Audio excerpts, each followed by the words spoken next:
Welcome to On Chemistry. This is 365 Chemistry series.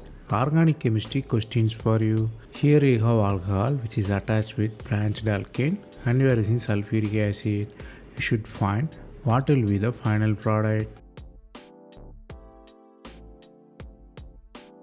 Here you are having alcohol and you are using the acid. Acid makes OH as a good living group, so you have cation formation, water elimination and cation formation in 2 steps, and you have cation formation mean you might expect Wagner Meerwein rearrangement, so stable cation form, so it converts secondary cation to tertiary cation by methyl shift.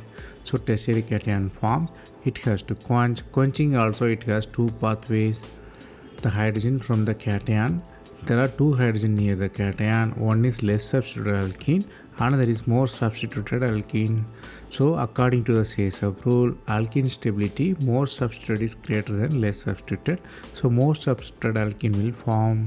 The concept you have to learn here is, in Saytzeff rule, more substituted alkene will form. That's all from this video. Thanks for watching.